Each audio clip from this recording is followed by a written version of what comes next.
Are the BBI rallies addressing the issues that are pertinent and core to the suffering of the common Kenyan, or they're just mad with daily and normal political rhetoric? When we sit down, it's time for the conversation. Our guest tonight is Wilkister Aduma, who is a political analyst with an impeccable track record, to go through some of her achievements over 6 years' experience in political party administration, former executive director, Labour Party, secretariat head, Third Way Alliance, among so much more, as you can see on your screen.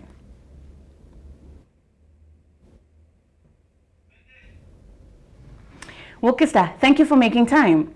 It's such a pleasure to have you, and interesting that we are discussing politics, but we want to take it from the perspective of the Kenyan, because leaders have spoken and we've had their perspective. To begin with, just a question that I'd posed before we began this conversation. We are seeing right now political rallies are rife. Within a period of close to 2 months, we've had 3 political rallies in Kisii, then Kakamega, Mombasa, and they're already planning for the next rally. Are these rallies really addressing the issues that affect the Kenyan that are being addressed in the BBI report, or they're just mad with political rhetoric? I think first we should start asking ourselves what issues are pertinent to the Kenyan, mwananchi. Is it the BBI rallies? Is a referendum really, the it for mwananchi? I think as we look at Kenya right now, the mwananchi is more of what do I put on my table, yeah? And the other issue when it comes to politics and political cycles is the issue of negative ethnicity. So those are the 2 issues that we are looking at. So if we are talking about a number of rallies, 3 in the last month, then we should ask ourselves whether it's putting food on the table for the mwananchi, or whether it is solving the the negative ethnicity for the mwananchi at the election, period. So I do not think really right now it's really solving that, but it's gearing towards solving that through a referendum. Yeah. And before we even get to the referendum, just to stay with the rallies and the things that they ought to be addressing, we shall be crossing over very shortly to abide by Honorable Kipchumba Murkomen on unemployment and the reason why he is 50-50 about the rallies. One side, Kenyans turn up in large numbers, but on the other side is because they're unemployed. But if it was ideal, what should the BBI rallies be addressing? So it's the livelihoods. When I say put food on the table, it means the livelihood, and livelihood encompasses me being able to make a living. So is Kenya as is providing enough opportunities for people to have employment, and decent employment at that? And is it providing an environment that makes business easy and transactions easy? As it is right now with the political heat and not much of political stability, it communicates to not having even foreign direct investments. So if we look at that, then there's not really a suitable environment for conducting business, and unemployment is still rife. We still we churn out so many graduates each year, and they're not absorbed into employment. And the governors during the rallies are talking about them being absorbed into the regional governments, and they're creating employment for themselves, but it is not a mwananchi conversation. The bigger question should be, where is the entire citizenry that is unemployed? Where are we churning them into? Yeah. Let's cross over and listen into what Murkomen had to say, and then we shall pick up this conversation. Who is supposed to solve these problems? Any other rally that we will have, I want us as leaders to come back with a report card and tell the people of Kenya, this is what we have done, and this is what we will do in the next few years. In other parts of the world, mimi nimesoma mpaka Amerika. Ukitaka kufanya rally kwa Amerika, huwezi fanya mchana, watu wamejaa hivi. Kwa sababu vijana wote wako kwa kazini. Ukitaka ufanye rally, unafanya usiku. I want a Kenya where if you call a rally during the day, nobody will come, kwa sababu kila mtu ameandikwa kazi kama kijana. Just speaks to the point that you've raised, and he's also saying, as leaders, they keep coming to us with the problems. We have unemployment, we have lack of inclusivity in the government, health is not good, but you're the custodians of the solutions. So the government's part in really, taking care of the unemployment issue is for them to be able to, first of all, have public-private partnerships that allows for, more employment opportunities. The other thing is for them to provide a policy framework that makes it easy for people to do business, because you remember in the president's speech, he mentioned MSMEs being, the largest employer. So how is the government doing that? And Murkomen does raise a fundamental issue. And the issue is how is it possible to have that number of people in a political rally during working hours? It means that even the majority of people attending these rallies are unemployed. Or if they're not, employed from an 8 to 5, maybe they have menial jobs that they do. So it really is a fundamental issue, and I think it's something we need to think about more seriously, especially for the young people. And we're seeing cases of mental health becoming really rampant, depression, anxiety, bipolar, and all these things. So these are speaking towards a lack of stability for the person and a lack of financial stability, most importantly, because even the cost of mental health for a young person is really expensive. And as a youth leader, I get these young people who are asking for employment. Do you have any opportunity here and there? And there's so many, and some of them are people who are really well qualified for these jobs. I know people who have law degrees and, MBAs and all these things, doing things that are not really what they dreamt for themselves to be. So what is that even translating to the parent at home? And I think that also raises a question as to whether the BBI report does really capture the emotions of the people. Having interviewed only about 7,000 and hundreds of leaders, does it really encompass that? Because I do not think at this point, if my mother in Shags were to be asked what's the issue in Kenya right now, that she would say that we need to overhaul the executive. I do not think so. Okay. I mean, one of the issues that the leaders, to me, they have constantly raised in these rallies is the issue of inclusivity. And it's been touted as the ultimate dose to Kenya's problem.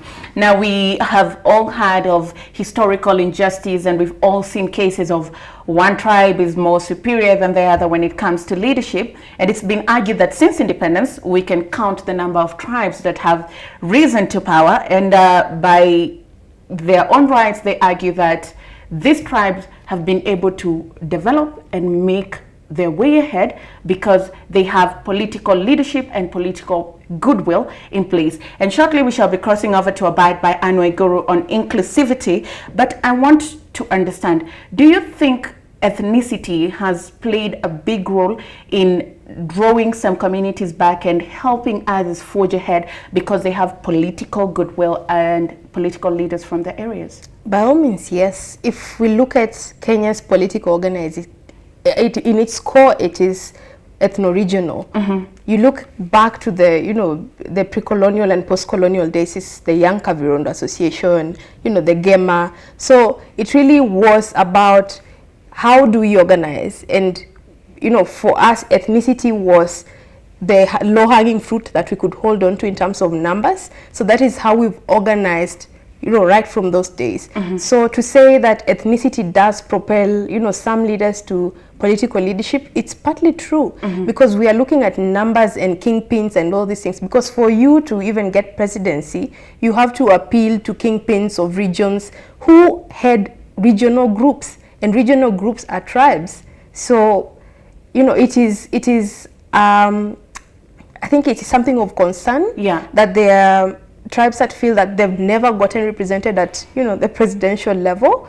But I think the question should be, how do we move from, or how rather do we harness our ethno-regional organizing to make it, to embed in it issue-based politics, such that when whoever's in power, as maybe a Luya from Western or a Kikuyu from Central will not feel like I have not been led because my person hasn't been there. Hold on to that thought, Wilkister. Let's cross over and listen to what Governor Anne Waiguru had to say. Naomba tukipanua serikali ili iwe na sura ya Kenya. Kwa sababu tunasema Kenya ni kubwa kushinda kabila mbili. Tunataka tukiangalia sura ya serikali, tunaona wapwani pia wako pale, si ndio? Mnakubaliana? Na pia tunasema wakipanua kule juu pia tuongeze kiti ya kina mama, si ndio? Pia kina mama wakuwe kule juu, ndio tukuwe na uongozi sawa wa gender equality. So Wilkister, even Governor Anne Waiguru is saying there is a problem. The question, like you've asked, is how do we fairly resolve the injustices, political, economic, and social injustices that have come up because we did not have inclusivity based on ethnicity? I think she may not, I don't know what's the spirit behind her saying those words, but really, if she's talking about having leaders from every region in government, they already are in government. Yes. They're employed by government. And I think devolution really does have, the aspect of inclusivity. And I think we should channel more energy towards devolution and not wanting to create, each time positions for leaders that really should just transition into other things. Then how do we ensure that the leaders that are there are able to fully represent their people, and there's goodwill at presidency to ensure that resources fairly trickle down to the Ogier community, to Turkana, as equally as Nairobi, Central, Western, Nyanza, and Eastern? I think there already are algorithms in place to ensure that, every region gets equitable distribution of resources. It may not be the exact same number that goes to, Central, goes to Nyanza, goes to, Eastern province. So it's really how we share the resources to ensure that everyone, every particular county government is able to do, things for their people that create employment, rise, improve livelihoods for the people, because I think it really is the question of how do I put food on my table? Do I have, do I have a job at the end of the day that would enable me do this? From what I'm getting, my apologies, is we already have systems in place that can support and promote inclusivity of everybody, every single county. It's how we make use of what we have. Yes, I think it's how we make use of what we have. And I think the next phase for me of devolution, or rather, constitutional changes, is how best would we make devolution work for us? Because even the governors in power right now, benchmarked in the US, and the system in the US, the jurisdiction rather, of a governor in the US is the jurisdiction of 47 governors in Kenya. So how do we make it lean, and how do we make it possible for everyone to be able to feel like this is representative of us? And then I think on the other hand also, we need to look at devolution as there are some of the negative things that have come off it, and there's the issue of clans becoming more and more pronounced. In fact, Waiguru might just be speaking of the same at the national level, because every clan would want to feel represented in the county government. It's a political issue that's going on there right now. So how do we make sure that this doesn't come to the national? Because it is what Waiguru is raising. So if I'm getting what you're saying right, is no matter what we do, there will still be a group that will feel like we are not fully represented. So it's either we do away with ethnicity, or? Yeah, I think we just have to find a way in rethinking democracy, how ethnicity can work for us. Because it can. I mean, the US have done their own system where political ideology rules the day at the end of the day, and that's why Republicans and Democrats are that strong. Can we have a way that ethnicity can work for us positively and not to the negative? Because it is about how even politicians harvest past injustices at during the really heated political times, that makes people question whether I didn't even know if my neighbor was a Kikuyu or was a Somali, but now that this politician is saying this, then I need to relook my environment. So I think those are some of the things we should be looking into. Yeah, and then when we talk about peace and we do not know whether people have healed, that's another problem, because peace is not the absence of war. So at the point where we are electing our leaders, what are the things we hear and what are the narratives they propel? Are there narratives that bring healing to the people who have gone through, so much injustices in terms of, political and social injustices?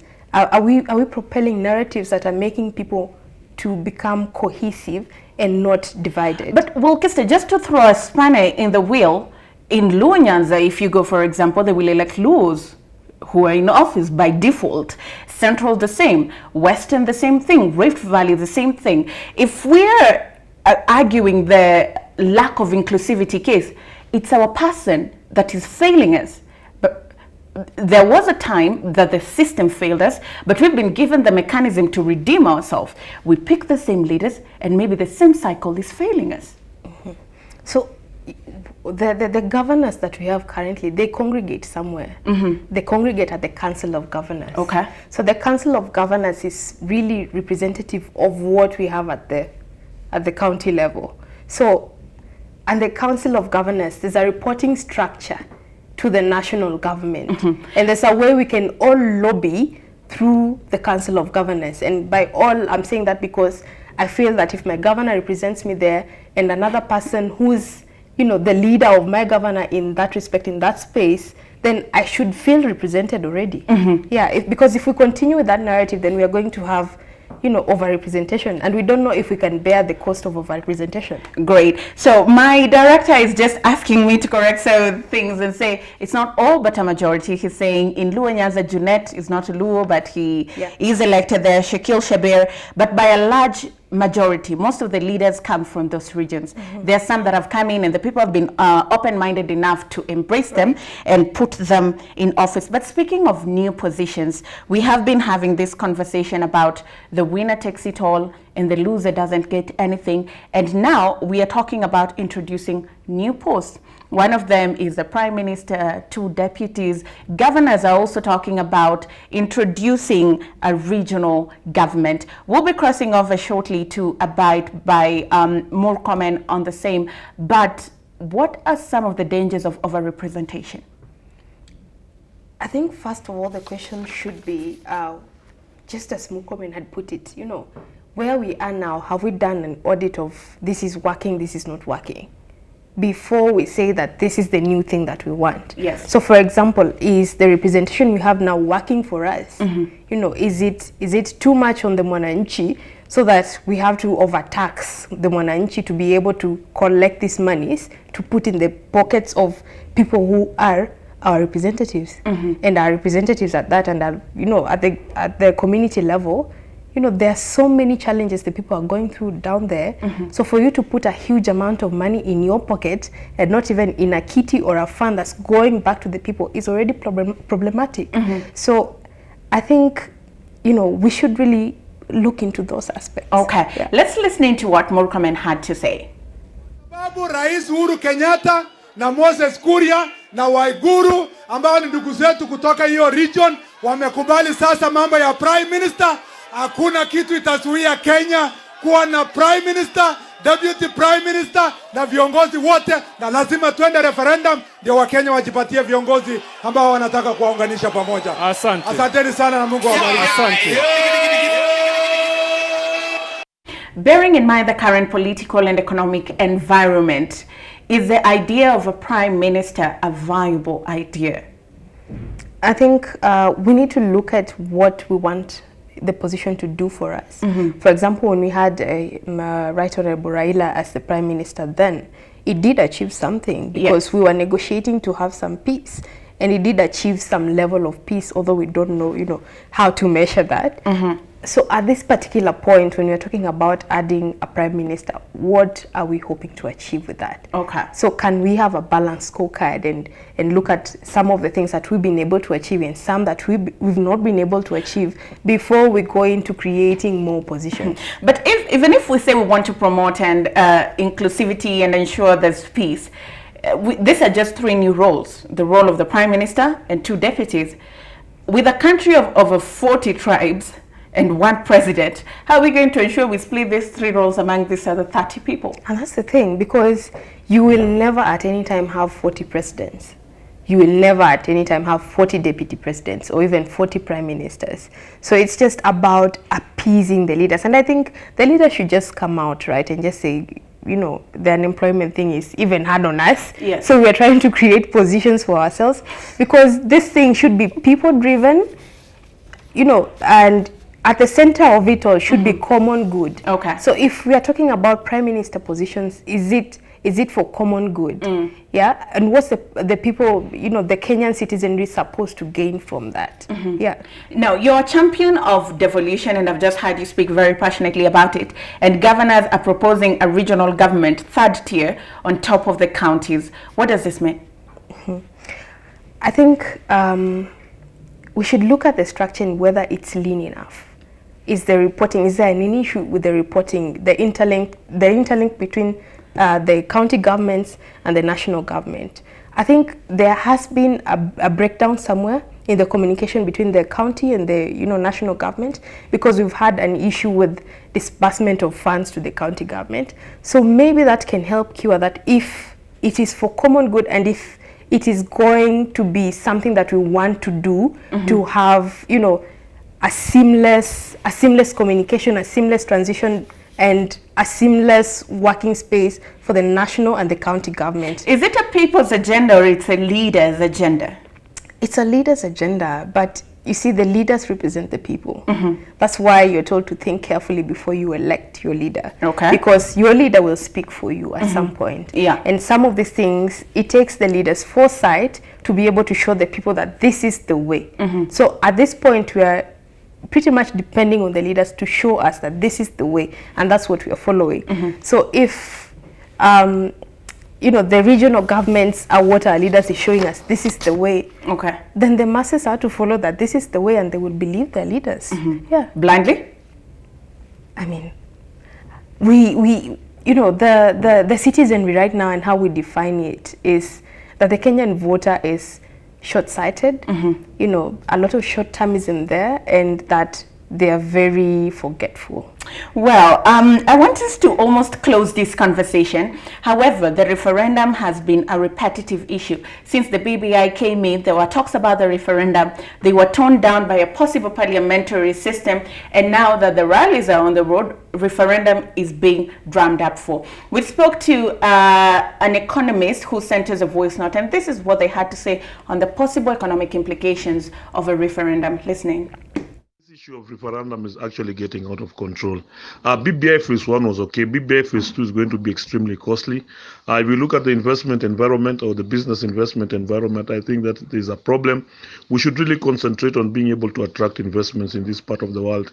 A referendum will always cost a political risk, and all these risks and uncertainties that pertain to business environment. I think that's where the problem is. We anticipate that obviously because of that risk, that political risk, operational risk goes up. A lot of companies, capex goes up because of uncertainty. And therefore, we anticipate the business environment generally to be risky, and that is not what we want for this country. Wilkister, 30 seconds. What do you think about Edward's thoughts? I think Edward is very pessimistic, because in my view, a referendum and a general election are two very different things. Okay. The political risks at the general elections and the political risks during referendum are not the same. So the stakes are very different. In fact, if you ask me, the referendum will create political stability moving forward for us to be able to even attract the foreign direct investment that we're thinking of. Think about this. If the referendum goes the president way, who's allocated funds to it, who's championing for it, then it's a good thing. It reinstates investors' confidence in the president, and hence more funds come into the country. But think about the time, it was in 2005, when there was the yes and the no camp, right? And the no camp won, right? And the former president, Mwai Kibaki, fired all of them. What if, because there's a possibility, we cannot say that it will pass, Kenyans will decide, then enlightened citizenry. If the BBI doesn't go through, with a politically charged environment and heightened tension, what could that possibly do to the economy?